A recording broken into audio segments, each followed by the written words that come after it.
At family dinner, they called me a burden. Then Dad's boss looked at me and said, "She owns the building, right?" I still remember that Tuesday evening when everything changed. The rain was hitting the windows of my small downtown Seattle apartment when my phone buzzed. Dad's name appeared on the screen, and honestly, I almost didn't answer. We hadn't spoken in 3 months, not since our last argument about my life choices. The irony wasn't lost on me. There I was, sitting in what they thought was my tiny, pathetic apartment, surrounded by legal documents for my latest property acquisition, financial statements showing 7-figure revenues, and architectural plans for the renovation of my newest building. But to them, I was still just Maya, the family disappointment.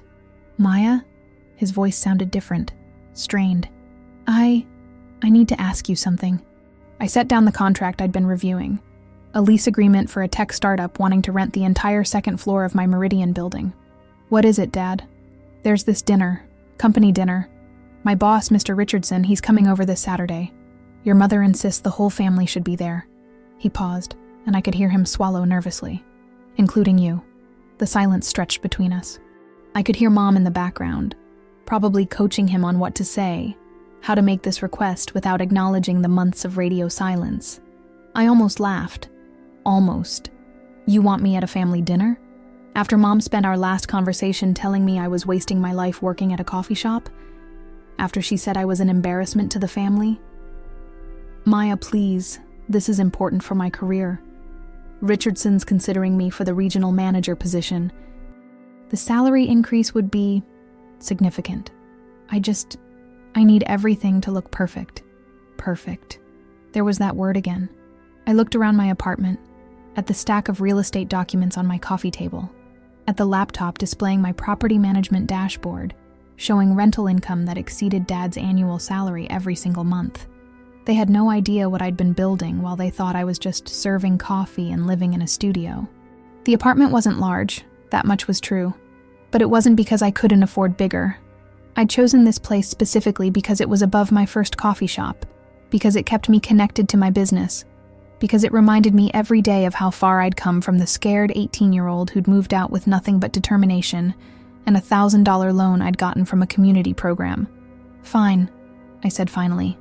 "I'll be there."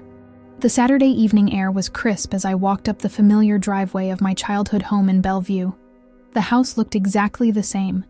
The manicured lawn, the white picket fence that Mom insisted on maintaining, the 2-car garage that Dad had converted into a workshop he never used.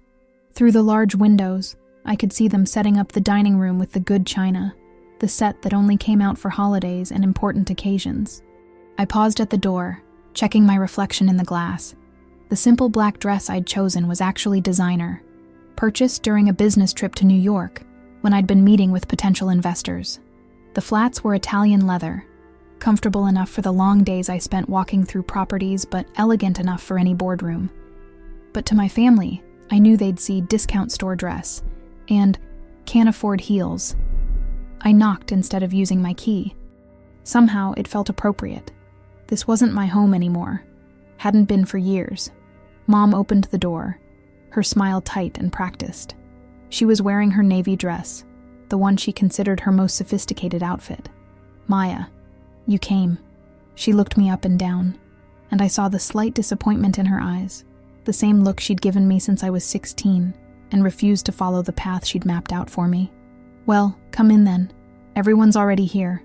The house smelled like her famous pot roast, the one she only made for special occasions. Dad appeared from the kitchen, adjusting his tie nervously. Behind him was a tall, silver-haired man in an expensive suit. "Mr. Richardson," Dad said, his voice artificially bright. "This is my daughter, Maya." Richardson extended his hand with a polite smile. "Pleasure to meet you, Maya. Your father's told me so much about the family." I shook his hand, wondering exactly what Dad had told him about me. Probably nothing good. My younger brother Jake was already seated at the dining table, scrolling through his phone. At 25, he was the golden child, working at a tech startup, living in a trendy Belltown condo that Dad helped him afford. He barely looked up when I sat down. "So, Maya," Richardson said as Mom served the first course, "what do you do for work?" The table went quiet. I could feel Mom's tension from across the room. I work in hospitality, I said simply. It wasn't technically a lie. Jake snorted, not even bothering to look up from his phone. She works at a coffee shop, Mr. Richardson. Has for the past 3 years. Still lives in the same apartment she got when she was 18. I felt my jaw clench. Still, I kept my voice level. I work in the hospitality industry, actually. Same thing. Jake waved dismissively. Point is, while I'm building my career in tech, closing deals with major corporations, Maya's been, what's the word? Stagnant? Stuck in the same place? Doing the same thing? Richardson raised an eyebrow but said nothing, cutting into his roast beef with practiced precision. I caught him glancing at me, though, and something in his expression suggested he was paying more attention than he let on. Jake just got another promotion, Mom interjected quickly, clearly trying to steer the conversation back to safer ground. Senior account manager now. And his girlfriend Sarah, she's in marketing at Amazon. Such a lovely couple. They're looking at houses in Kirkland. Very impressive. Richardson nodded approvingly, but his eyes kept drifting back to me. The conversation continued, and with each passing minute, I felt smaller at that table. Every achievement Jake mentioned felt like another weight pressing down on my chest. Not because I wasn't proud of my own accomplishments, but because I realized how differently this evening could have gone if I'd ever had the courage to tell them the truth.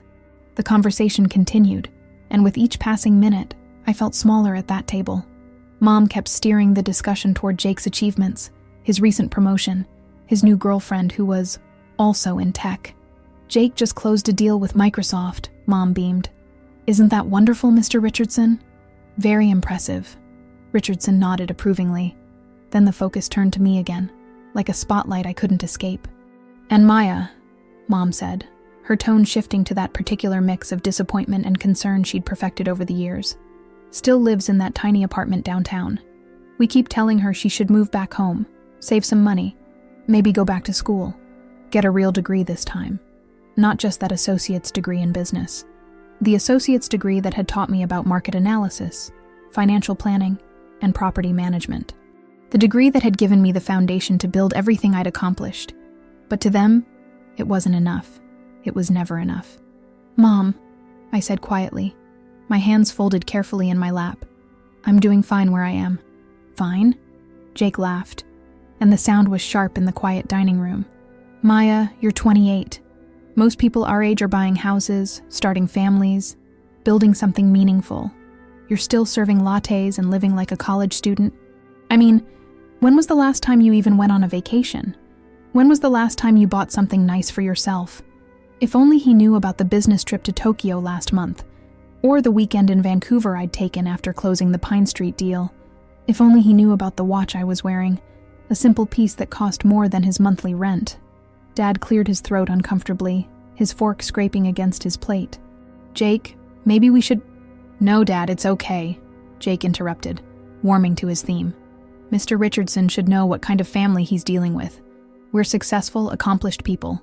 But honestly, Maya's been kind of a burden on all of us for years. We're constantly worried about her, constantly having to help her out financially. The lie hit me harder than the insult. They hadn't helped me financially since I was 19 and refused their offer to pay for a proper 4-year college in exchange for studying something practical like accounting or nursing.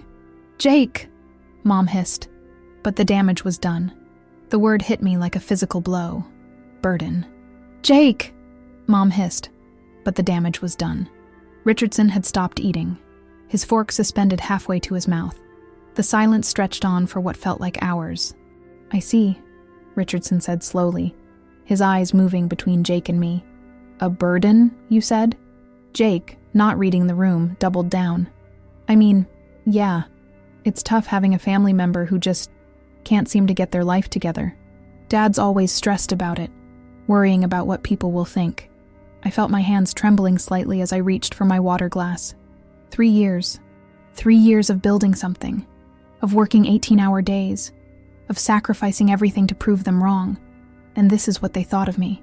That's enough, Dad said finally, but his voice was weak. Is it though? Jake pressed on. I mean, we're all thinking it. Maya's 28, working at a coffee shop, barely making ends meet. Meanwhile, You're what, Jake? I finally spoke, my voice steadier than I felt. You're living in a condo that Dad co-signed for? Working at a startup that's bleeding money? Dating a girl you met at a networking event because she might be useful for your career? Maya, Mom warned. No, it's fine, I continued, standing up from the table. I can see I'm not wanted here. I shouldn't have come. Richardson set down his fork completely now, watching the family drama unfold with an expression I couldn't quite read. Maya, sit down, Dad said, but there was no authority in his voice. Why?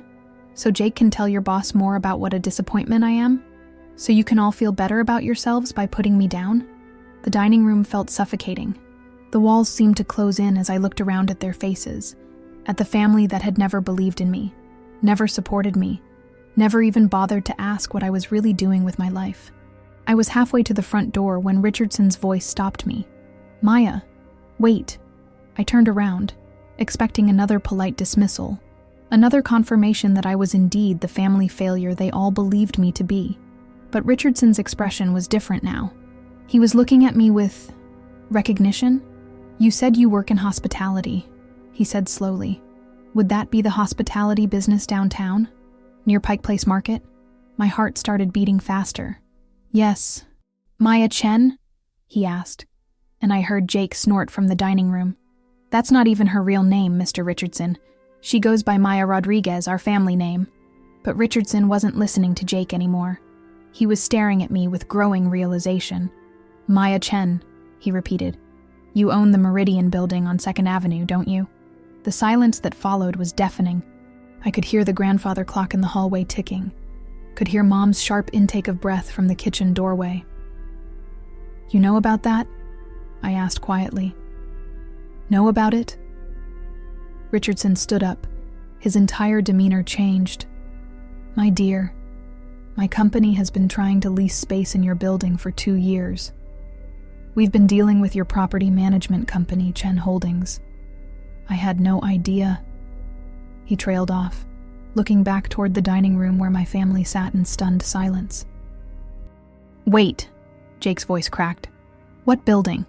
What are you talking about? Richardson looked between us, clearly realizing he'd just dropped a bombshell that the family knew nothing about. The Meridian building, he said slowly. Prime real estate in downtown Seattle. Your sister owns it, along with, if I'm not mistaken, 2 other commercial properties in the area. I nodded, feeling surreal. 3, actually. I just acquired the building on Pine Street last month. Dad appeared in the hallway, his face pale. Maya, what is he talking about? I took a deep breath. I've been buying and renovating commercial real estate for the past 3 years, Dad. The coffee shop was just the front operation. A way to scout locations, understand foot traffic, build relationships with local business owners. Mom stumbled into the hallway, her hand pressed to her chest. You own buildings? She doesn't just own them, Richardson interjected, his voice filled with something that sounded like admiration. She's built an empire. Chen Holdings is one of the most respected property management companies in the city. Maya, your reputation in the commercial real estate community is, well, it's impressive. Jake appeared behind Dad, his face a mixture of confusion and disbelief. This is a joke, right? Maya, you work at a coffee shop. I've seen you there. You serve coffee. I own the coffee shop, Jake, I said simply. I own the whole building it's in. I work there because I want to, because I like staying connected to the street level of my business. The weight of 3 years of secret success, of 18-hour days, of sacrificing relationships and social life to build something meaningful, suddenly felt lighter. Not because of their shock, but because I realized I didn't need their validation anymore. Richardson was shaking his head, a smile playing at his lips. This is remarkable. Maya, I had a meeting scheduled with Chen Holdings next week to discuss leasing the entire 3rd floor of the Meridian building. I never imagined. You were meeting with me, I finished. Or rather, with my property manager who handles the face-to-face meetings. I prefer to stay behind the scenes. Dad sank into the hallway chair, the one Mom always told us not to sit in because it was decorative. Maya, why didn't you tell us? The question hung in the air, and I realized I'd been waiting 3 years to answer it. Because you never asked, Dad. Not really. You asked what I did for work, and when I said hospitality, you all assumed the worst. You never asked about my dreams, my plans, my goals. You just decided I was a failure and treated me like one. Mom was crying now, mascara running down her cheeks. But Maya, we were trying to help. We were worried about you. No, Mom. You were embarrassed by me. There's a difference. Jake ran his hands through his hair, looking lost. But Maya, you let us think. I mean, all those things I said, all those things you said were your choice, Jake. I never lied to anyone. I work in hospitality. I do live in a small apartment downtown. I do serve coffee sometimes. You all just filled in the blanks with your own assumptions. Richardson cleared his throat. If I may interrupt this family moment, Maya, I'm curious about something. Why the secrecy? Why not tell them about your success?